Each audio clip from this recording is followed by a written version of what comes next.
In the divine expanse of the multiverse, where gods play chess with the stars, stands one of the more misunderstood deities in all of Dungeons & Dragons, Asgorath, or Hio.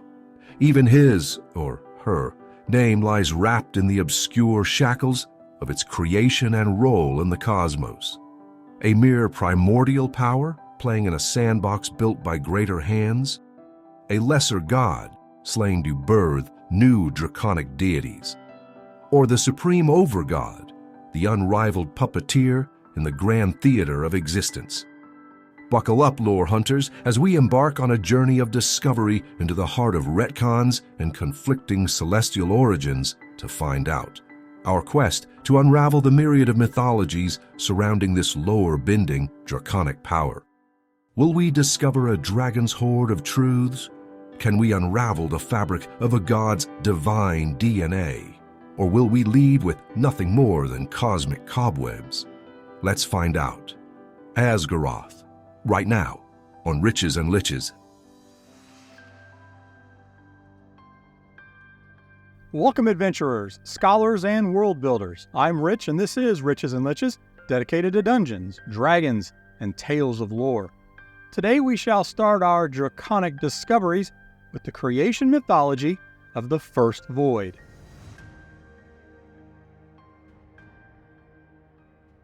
Before the first stirrings of cosmic consciousness, there was only the Void, an ethereal sea of inky purple blackness. Yet the Void was not empty, for coiled within its infinite folds was a divine draconic spark. Wrapped in the primordial tentacles of eras not yet dawned was a god by many names. An entity existing alone in the desolation of a time before time, he is the great eternal wheel.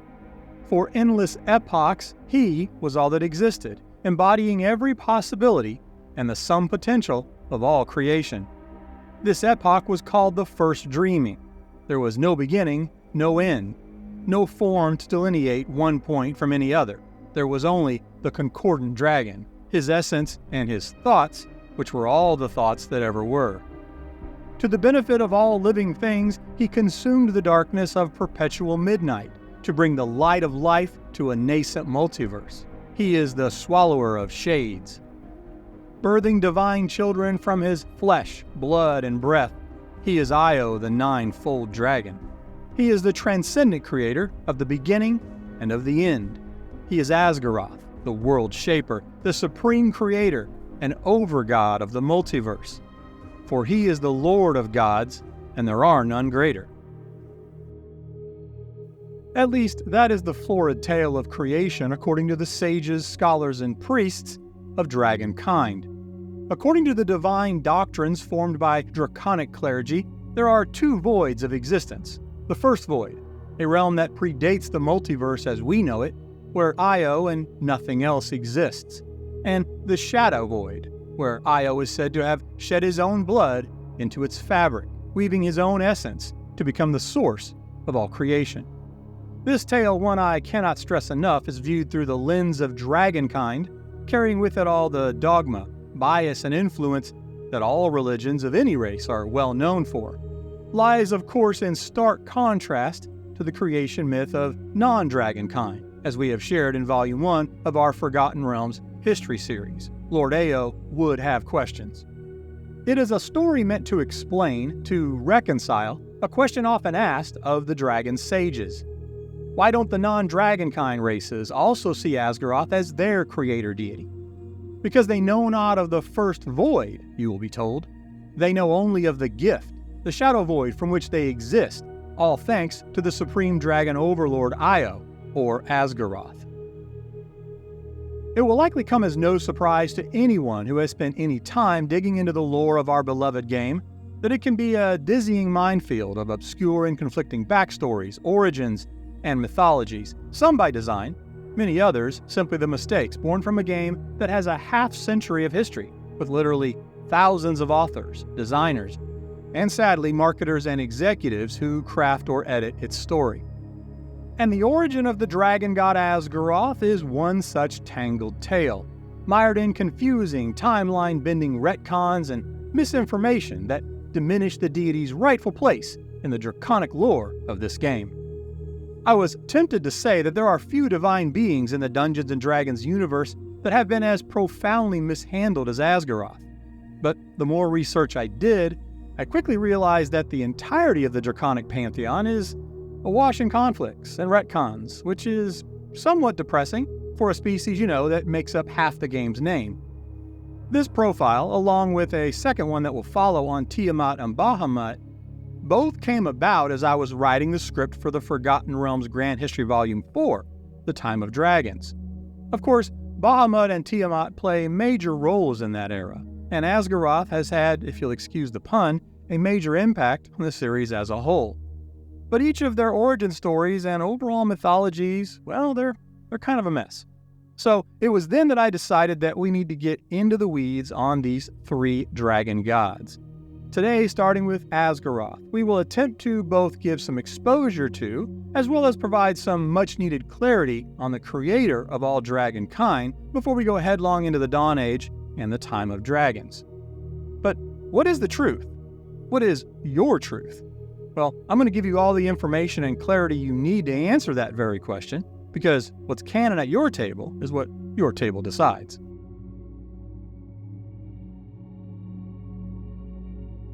We have a lot of lore to get to today, but first we need to settle on the proper name for this draconic deity. Regardless of any chosen belief, this many-named deity stands not just as a god within the draconic pantheon, but also as one of the more misunderstood deities in Forgotten Realms lore. Even his name is fraught with contradiction. Asgorath, Io, and no less than 7 additional titles. So what's the proper name for this dragon god? The name Asgorath actually came first in the 2nd edition, introduced in the 1990 Draconomicon, where he is called Asgorath the World Shaper, the creator of dragons and the universe, at least according to dragonkind. The name Io was introduced a few years later in the 1992 resource book, Monster Mythology. And finally, the first time Asgorath and Io were conflated as one was in the 1998 official resource, Cult of the Dragon. Side note on what is a pretty great book, it was also in Cult of the Dragon where Zymor, previously a separate dragon deity, was retconned into Bahamut, the two becoming one and the same. Zymor is mostly regarded as Bahamut's aspect in today's lore. We'll be diving into more of that type of lore for both Bahamut and Tiamat in an upcoming dedicated video. But generally speaking, in the years since, the lore has all but solidified that Asgorath is the name used for the deity by those not of dragonkind and upon the material plane, with Io being his chosen name among dragonkind and those that dwell in the outer planes. That is not without its own logical lore problems, but for the sake of my word count, and since we're in the Forgotten Realms, we will call him Asgorath going forward, except where the name Io is important to the discussion. As we move on to study the many mythologies of the dragon god of creation, we must consider the various sages and authors, most of which have not been of dragonkind, and their inherent biases, agendas, and racial or religious motivations. After all, it is their god, and whether you agree with their religious dogma matters little when it comes to the scholarly study of the lore. We seek to gather the history. Only then can we each ground those tales against the more humanoid-centric view from the learned scholars of Candlekeep. Among dragonkind, Asgorath is the dragon deity of creation and the manipulator of the destinies of all dragons, operating unseen from the first void. Transcending the concept of alignment, the ninefold god stands as a deity of eternal totality, reflected in his symbol, an unadorned circle, representing the sum of existence and the cyclical nature of the very cosmos. Asgorath embodies the very essence of true neutrality and balance in all things, representing all dispositions of all beings, encompassing all known and all possible alignments, simultaneously possessing the greatest of Bahamut's aspirations and virtues, as well as the worst of Tiamat's cruel and sinister proclivities. In this way, a red dragon worshipping Asgorath is worshipping a chaotic evil god, while in contrast a silver dragon sees and worships a lawful good god. It was this very facet of Asgorath's essence that sparked the Dawn Age era-shaping Draco-Holy Wars, his presence a representation to all dragons of their truth, thereby bolstering the many starkly contrasting philosophies and inspiring each to believe their ideology being divine. But Asgorath is not just revered by dragons. His doctrine claims followers across all factions of dragonkind, from the most ancient of great worms to kobolds, half-dragons, lizard folk, and troglodytes. His worshippers reach far and wide across all corners of the realms and beyond, and he even counts some humans and dragonborn among his flock. But to worship Asgorath is the epitome of faith. Asgorath does not manifest his aspect upon the material plane. Asgorath does not speak to his followers or clergy. Asgorath does not answer prayers.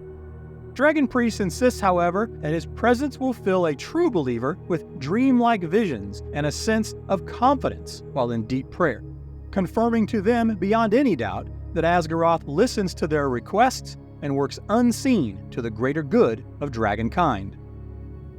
There also exist sages across both dragonkind and non-dragonkind who believe that Asgorath was one of the many deities and aspects that made up the world serpent concept, first worshipped by the ancient Saruk creator race we covered in Chapter 4 of the Forgotten Realms History Volume 2.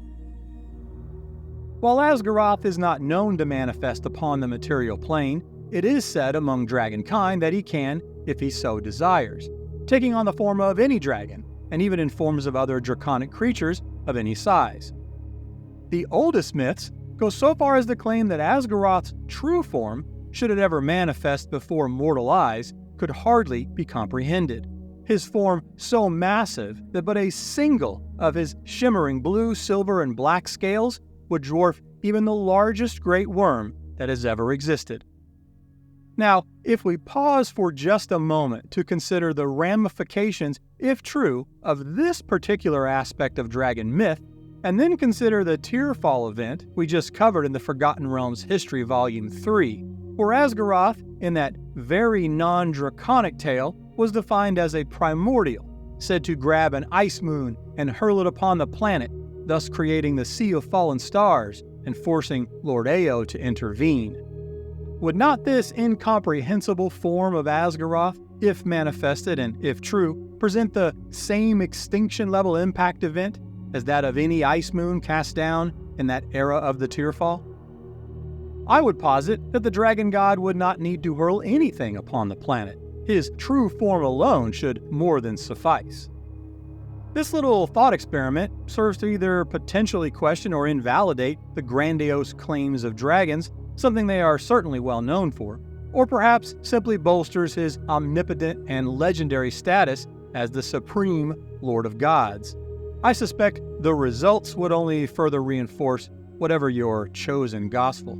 Although it should be noted here, critically, that the sages and scholars who promote the Tearfall mythology, one that places Asgorath, the draconic god of creation to dragonkind, as present at the Dawn War, but not as a god, but instead as an enemy primordial and further, one that attempted to destroy, quote, that which he could not possess, end quote, is a modern-day and 100% fringe theory clearly of the non-dragonkind races.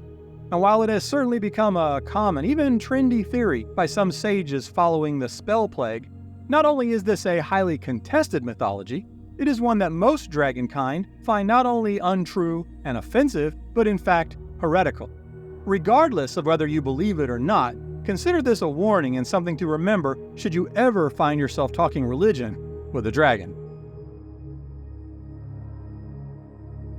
Perhaps the oldest and most mysterious of the draconic mythologies can be found in obscure text written on the 300 thin metallic sheets of a tome known as the Book of the World.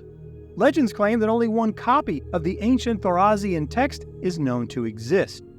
For those that are not aware, Thoraz, or Old Common, is an original trade language of humans, which in and of itself is pretty interesting given the nature of this mythology. Further, it should be noted that the language in the book can best be described as Thorazian, but it is actually an archaic and runic form of the language never before discovered, which has made deciphering and understanding its tales difficult and perhaps open to interpretation. In its pages, we learn that before the beginning of time, Asgorath, the world shaper, folded the cloth of existence into its final form. Above his world hung the crystal sun that the entity known as Zotha had created before Asgorath, quote, cast him down. Now, the Book of the World makes no claim on why Asgorath cast Zotha down. However, if you refer to Chapter 4 in our Tearfall episode, we learn another version of this red dragon creation myth based on a series of statements by Ed Greenwood himself that Asgorath defeated a god named Zotha, who held the form of a giant manta ray. In that retelling, Zotha was known as the Devourer and had attacked Asgorath's newly created world. So, by cross-referencing these tales, we now have at least a plausible reason for Zotha's demise. But I digress, back to the Book of the World. Asgorath then soared above his creation and looked down upon it and saw that it was good. And so Asgorath bent his form around Zotha's crystal sun and touched his breath to it. The crystal sun burst into countless razor shards, its fragments piercing the flesh and scaled hide of Asgorath, his blood raining down upon the world. There, upon the face of creation, the essence of Asgorath's world and the essence of Zotha's crystal sun coalesced, and the spawn of Asgorath crawled forth. Red they were, a crimson hue, a red that would later depart from its purity. But here, before the dawn of time, their red was the pure red, the red of the shattered crystal sun. The draconic spawn of the now fallen dragon god rose. They spread their wings and took to the skies, circling around the cold, stilled form of the dying Asgorath, the creator who sacrificed for his children. Score upon score, one after another, came to their father's side. Each bent their breath against the broken body of Asgorath, and the skies rang with their lamentations. Only one of the spawn withheld his breath, a renegade. Instead, this renegade dragon pulled a bloody fragment from the flesh of Asgorath, then rose high into the sky, piercing his own scales with the razor shard to draw forth blood from his own flesh. And this too rained upon the face of the land. As before, there was divine movement where blood met world, but these spawn were not of the pure red as before. They were colored in various hues of the unliving metals of the world: copper, brass, bronze, silver, and gold. And the draconic renegade roared godlike, his voice a declaration of triumph. I too have created. The form of Asgorath began to stir, to rise, as the renegade knew he would, knew he must. The renegade then spread his wings and flew, and his metallic spawn followed as they soared to the farthest reaches of the world.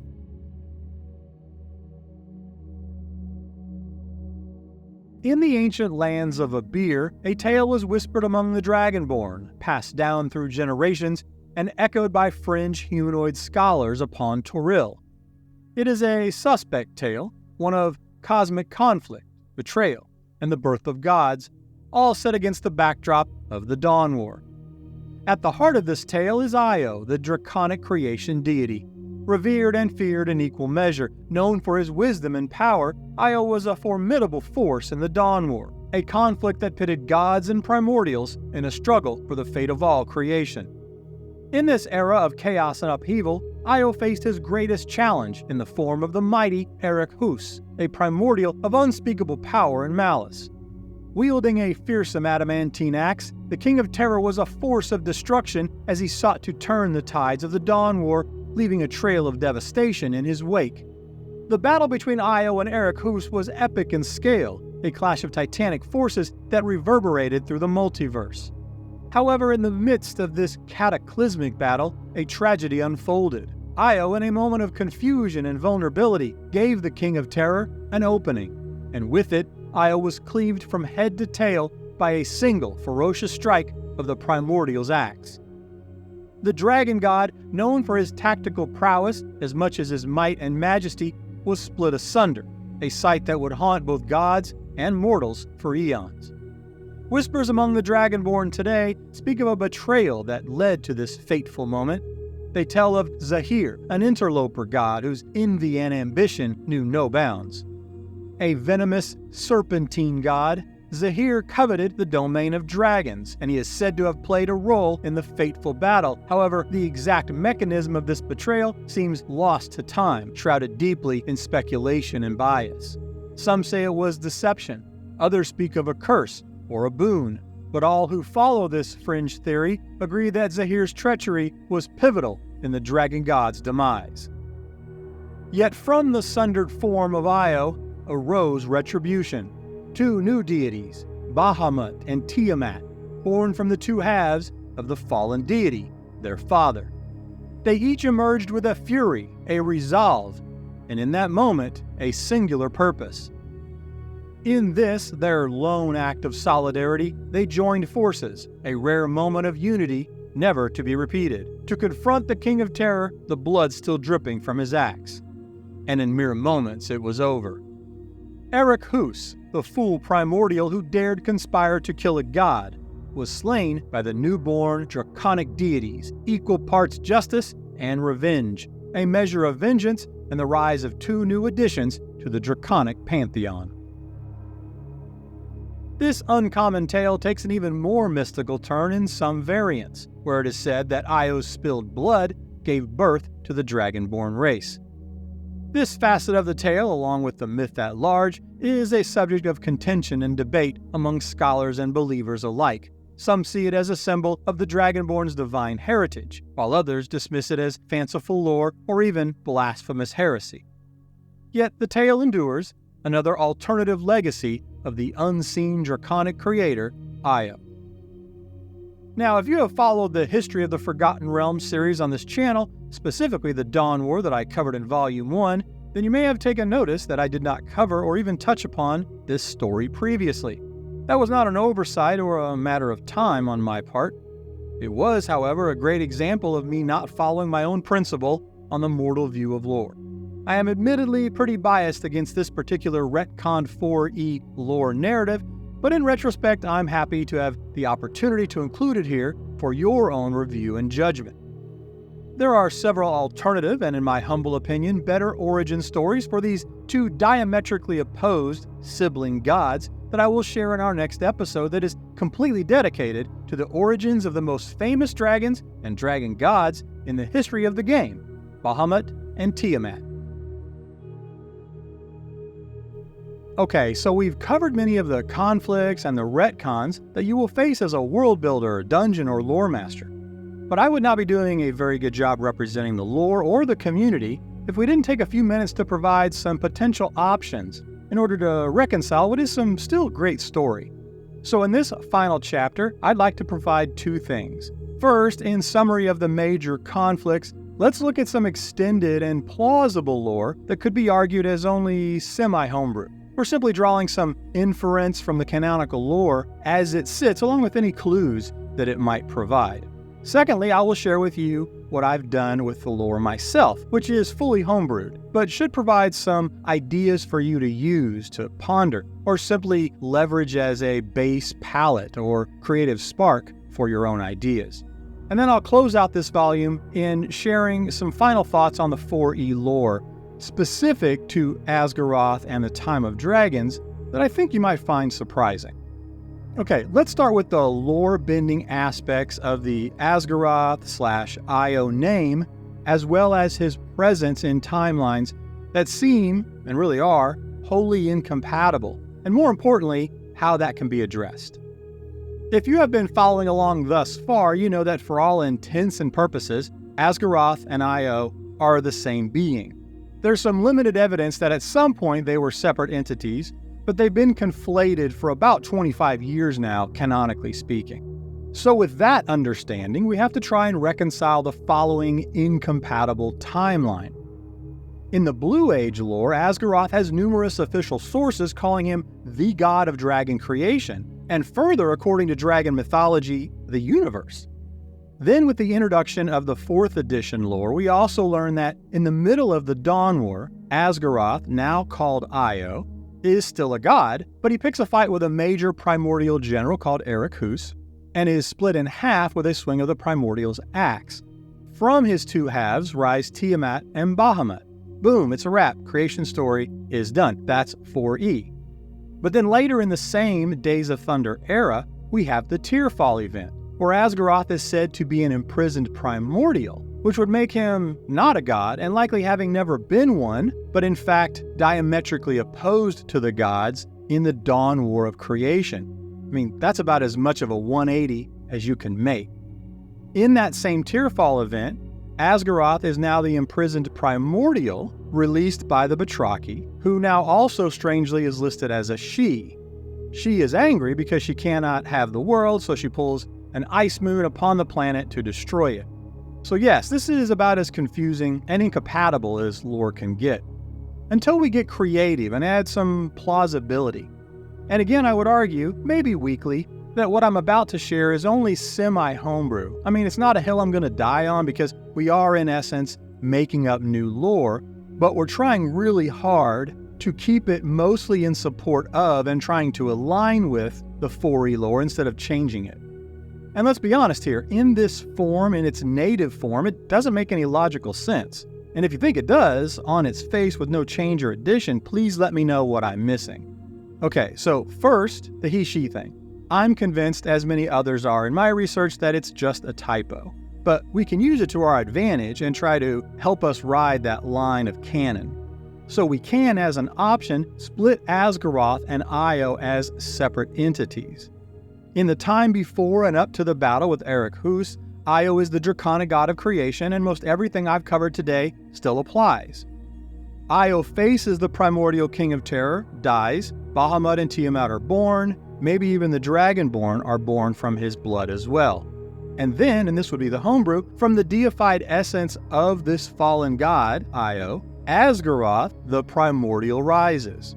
In my opinion, the logic here is pretty sound. Io, as the ninefold god, embodies all alignments. And as you will learn in the Bahamut and Tiamat origin stories in our next volume, it's very in line for this Draconic god to spawn good like Bahamut and evil like Tiamat. Add to this that in the Tearfall, the previously gendered god as a male now shows up as a female and a primordial. And there's sufficient reason and strong evidence to say Asgorath is but an aspect, or in my scenario, a new primordial that carries many of Io's traits.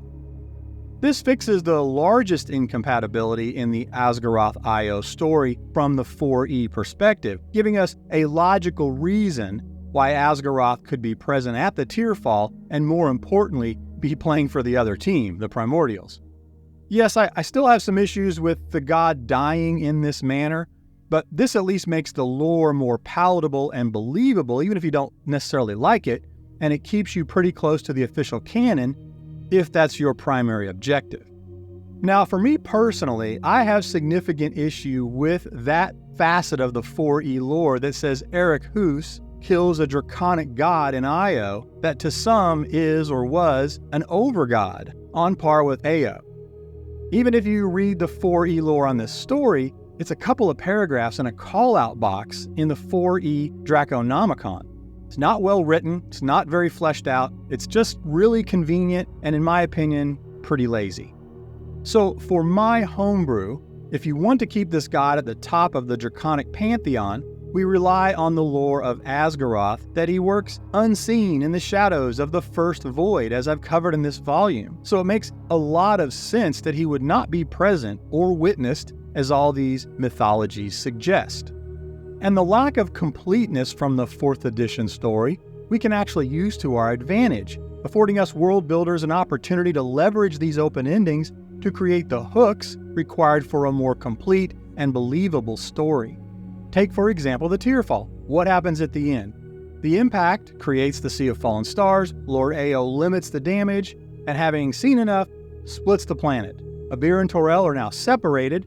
Some lands and creatures are sent to Abir along with all the primordials. It's now their world. Now, I don't want to spoil the next volume, but there's a notable event that happens in Abir, and it just so happens to fit very nicely as a potential ending for the primordial version of Asgorath. Whether he's the spawn of the fallen Io, or whether he's an aspect of Io alive and well, working unseen from the first void, maintaining his presence. For my homebrew, there's still one event unresolved, the origin of Bahamut and Tiamat. The 4E canon would have you believe that they were created from the fallen corpse of Io, slain by Eric Hoos, which negates all of the, in my opinion, better and deeper origin stories for the two dragon gods. So I chalk this up to a fable or a children's story, and therefore generally thought to be untrue, as many mythologies are. Or I guess if you want to follow the aspect of Asgorath route that we outlined, they too could be aspects, allowing the original and better origin stories to still apply, yet remaining closer to the 4E canon. And before you think I'm stomping all over the 4th edition Bahamut and Tiamat origin story, it's important to note that according to the 5E origin story, the one hinted at in Tasha's Cauldron of Everything and further detailed in Fizban's Treasury of Dragons, we have the First World Elegy principle, not to be confused with the First Void and the Shadow Void that I covered today. But this First World Elegy pretty much resets everything, something we should likely cover in the future, but definitely a story for another volume. In any event, I hope these homebrew lore fixes have provided some measure of help or guidance in your world-building efforts. But I'd really like to hear from you. How would you address these conflicts? If you have some ideas, I'd love to read them and maybe share them in a future video. Finally today, before we get out of here, let me just speak for a moment to the 4E fans that are out there. It's not my stated intention to alienate any of you, or even say you're wrong for liking the lore. It may surprise some of you to hear that I actually have no issues with most everything 4E added to the lore in these early ages that we've covered so far. In fact, I think in many respects, the lore was upgraded, even the primordials. A good portion of it was additive, it was interesting and good. I fully support it. Where I run into frustration is when the new lore stomps out the old lore. And specific to our discussion today, the way it retcons what was at one time the greatest dragon deity that existed, on par with Lord Ao to dragonkind. For example, they could have just made up a new random primordial during the Tierfall, but instead they tried to invalidate 30 years of lore. And I have my own, likely controversial thoughts on why. But in closing, it's definitely not all rainbows and cupcakes, and perhaps I need to do a better job of recognizing where the 4E lore got it right, as a balance to some of my real issues, which we really haven't even touched upon, like the Nine Hells, the Astral Sea, etc.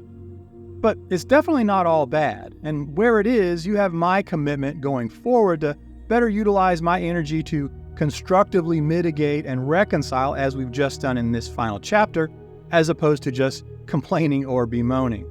Hopefully with your feedback, your thoughts, and your ideas as well. And that concludes this deep dive into the dragon god Asgorath. I will now turn my attention to not just the many origin stories of Bahamut and Tiamat, but we're about to go pretty deep into the Dawn Age and the time of dragons in the grand history of the Forgotten Realms.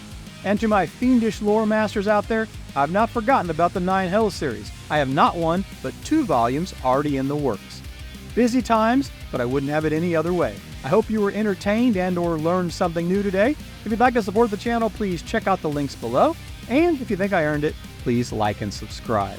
Thanks for listening. And until next time, remember, the only limitation at your table is your imagination.